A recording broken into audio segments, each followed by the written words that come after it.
नमस्कार जय हिंद दोस्तों, स्वागत है एक बार फिर से आपका अपने यूट्यूब चैनल स्टडी नीड्स पर। दोस्तों आज कुछ महत्वपूर्ण बिंदुएं हैं जिसके बारे में यहां पर हम बात करने वाले हैं पूरे उम्मीद के साथ और साथ ही में पूरे निवेदन के साथ कि इस वीडियो में लास्ट तक जरूर बने रहें। और एक आप सभी से महत्वपूर्ण मदद लेना चाहता हूं कि आप इस वीडियो को ज्यादा से ज्यादा शेयर कर दें एक बार निश्चित तौर पर। क्यों करेंगे शेयर, यह वीडियो में आखिरी तक पता चलने जा रहा है। दोस्तों सबसे पहले मैं बात करूं कि आखिरकार क्या कुछ महत्वपूर्ण मांगे थी आप सभी की और क्या कुछ माननीय मुख्यमंत्री जी की ओर से आप सभी के लिए ऐलान किए गए थे, यानी महापंचायत में घोषणाएं की गई थी, उसके बारे में एक नजर थोड़ा सा समय लेते हुए डालना चाहेंगे। यहां पर आप देख पा रहे होंगे कि आतिथ्य शिक्षकों को हर महीने मानदेय दिया जाना है, जैसा कि आप जानते हैं। साथ ही में आतिथ्य शिक्षक के मानदेय में वृद्धि, साथ ही में जैसा कि आप जानते हैं कि 2 गुना मानदेय आप सभी का कराया गया था। साथ ही में आतिथ्य शिक्षक अनुबंध प्रक्रिया के साथ जैसा कि आप जानते हैं कि आरक्षण प्रक्रिया 25% से बढ़ाकर 50% की गई। साथ ही में प्रत्येक सत्र 4 अंक की व्यवस्थाएं आप सभी को दी गई और साथ ही में अधिकतम 20 अंक तक। और साथ ही में जैसा कि आप देख पा रहे होंगे कि निश्चित तारीख को आप सभी को मानदेय मिलने की बात कही गई थी और साथ ही में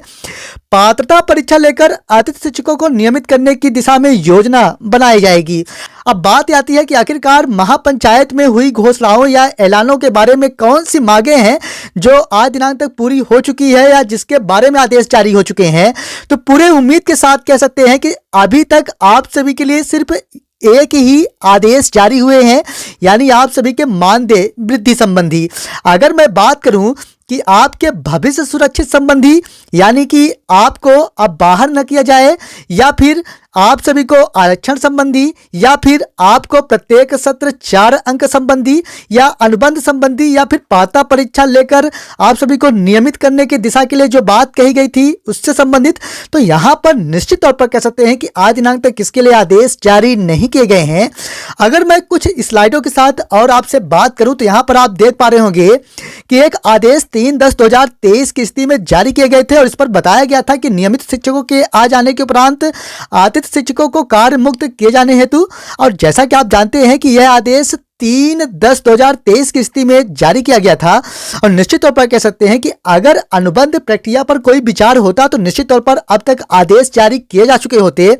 लेकिन आगामी समय में कुछ इस प्रकार की स्थितियां बनती हुई दिखाई नहीं दे रही हैं और इस प्रकार के कोई आदेश भी जारी नहीं किए गए हैं। अब क्यों नहीं जारी किए गए इसके बारे में निश्चित तौर पर स्पष्ट स्थितियां नहीं कह सकते, लेकिन जैसा कि आप जानते हैं कि जब अनुबंध के बारे में महापंचायत में ऐलान किया गया उस दौरान अनुबंध की दिशा में कार्य किया जाना था, जो कि यहां पर आप देख पा रहे होंगे कि 3/10/2023 यानी 1 महीने 1 दिन बाद कुछ इस प्रकार का आदेश आना निश्चित तौर पर कहा जा सकता है कि अनुबंध प्रक्रिया में विचार नहीं चल रहा है। इसी के साथ मैं बात करूं आपके साथ तो काफी अतिथि शिक्षकों के कमेंट्स देखने को मिल रहे हैं और साथ में काफी ऐसे अतिथि शिक्षक हैं जो ये समझ रहे हैं कि अब आप पूरी तरह से अस्थायी है और अतिथि शिक्षकों को बाहर नहीं किया जाएगा। तो दोस्तों मैं आपको बता दूं कि जो 4/10/2023 की स्थिति में आदेश जारी किए गए थे उससे आप यह स्पष्ट समझ लें कि आगामी आदेश तक ही आप सुरक्षित हैं और इसके बाद जैसे ही एक आगामी आदेश आप सभी को बाहर किए जाने के लिए दिया जाता है, ठीक इसी प्रकार से आप सभी बाहर किए जाएंगे,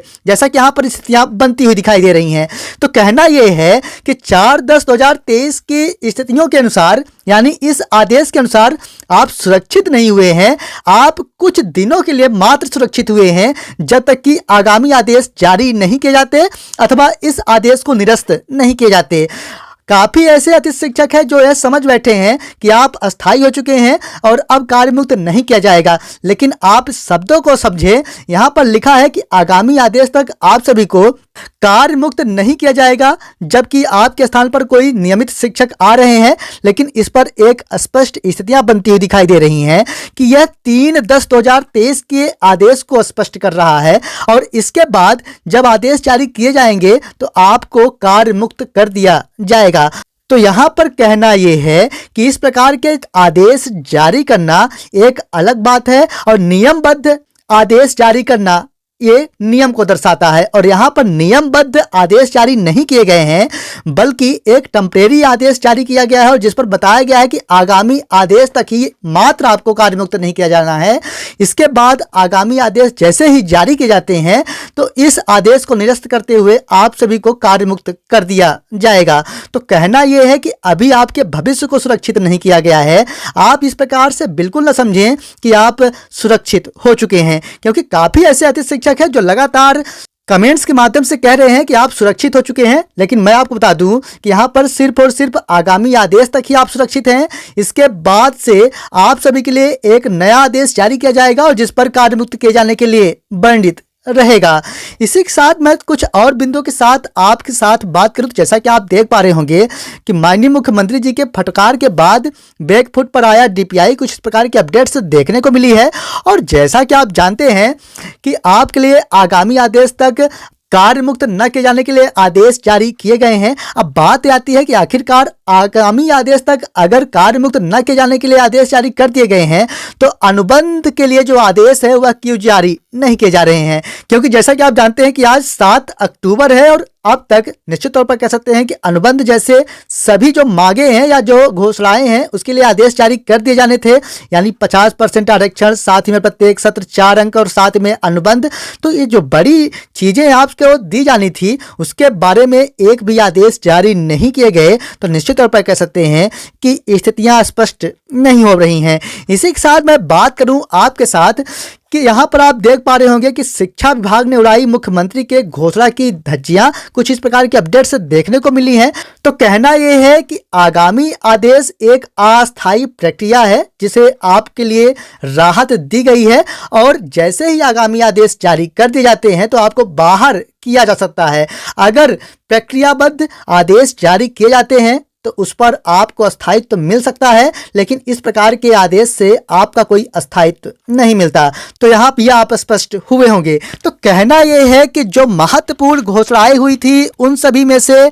आप सभी की मांग पूरी नहीं की गई, यानी उसके लिए आदेश जारी नहीं किए गए, क्योंकि जैसा कि आप जानते हैं कि जितने भी कर्मचारियों के लिए महापंचायत का ऐलान किया गया था उन सभी के लिए आदेश भी जारी कर दिए गए हैं और जितने बिंदुओं पर बात कही गई थी उन सभी बिंदुओं के साथ आदेश जारी कर दिए गए हैं। लेकिन एकमात्र अतिथि शिक्षक ऐसे हैं जिनके मानदेय वृद्धि के अलावा अभी तक किसी प्रकार के आदेश देखने को नहीं मिले हैं। तो कहना यह है कि बहुत ही जल्द यानी 2 से 3 दिनों के अंदर ही आदर्श आचार संहिता लगने की पूर्णतः संभावनाएं बनती हुई दिखाई दे रही हैं। और इसके बाद जैसा कि आप जानते हैं कि आपके भविष्य सुरक्षा से संबंधित कोई भी आदेश जारी किया जाना काफी मुश्किल का विषय है। तो निश्चित तौर पर कह सकते हैं कि इस बीच अगर स्थितियां स्पष्ट होती हैं तो आपको राहत मिल सकती है, अन्यथा की स्थिति में जैसा कि आप जानते हैं कि आगामी समयों में आप असुरक्षित पूरी तरह से दिख रहे हैं। तो यहां भी आप स्पष्ट हो पाए होंगे।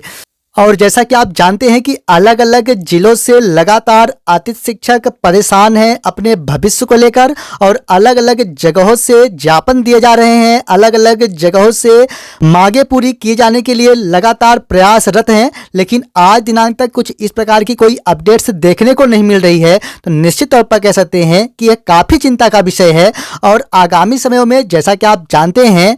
कि आदेश जारी न होने की स्थिति में आपको आपके भविष्य संबंधित काफी समस्या देखने को मिल सकती है। पूरे उम्मीद के साथ कह सकते हैं कि अब आप पूरी तरह से इस वीडियो के साथ स्पष्ट हो पाए होंगे कि आप सभी के पास सिर्फ 2 से 3 दिन ही अधिकतम समय है और इस बीच अगर आपसे संबंधित कोई अच्छी अपडेट्स देखने को मिल जाती है तो ही आप सुरक्षित माने जाएंगे, अन्यथा की स्थिति में आपका भविष्य पूरी तरह से अंधकारमय होता हुआ दिखाई दे रहा है। हालांकि जैसा कि आप जानते हैं कि आप संबंधित कोई भी अपडेट से मिलती है सही अपडेट के साथ ही लेके आते हैं और यहाँ पर इस वीडियो को लाने का उद्देश्य सिर्फ एक ही है कि आप सभी के भविष्य को सुरक्षित किया जाए ताकि आपको हर एक सत्र अलग अलग जगहों पर भटकना न पड़े। पूरे उम्मीद के साथ और पूरे शुभ मंगल कामनाओं के साथ कि आप सभी का भविष्य सुरक्षित हो। मिलेंगे आप संबंधित एक और नई वीडियो के साथ। अगर वीडियो पसंद आई हो तो वीडियो को लाइक जरूर कर दें और दोस्तों के साथ शेयर करना न भूलें ताकि सभी के पास से महत्वपूर्ण अपडेट्स पहुंच सके।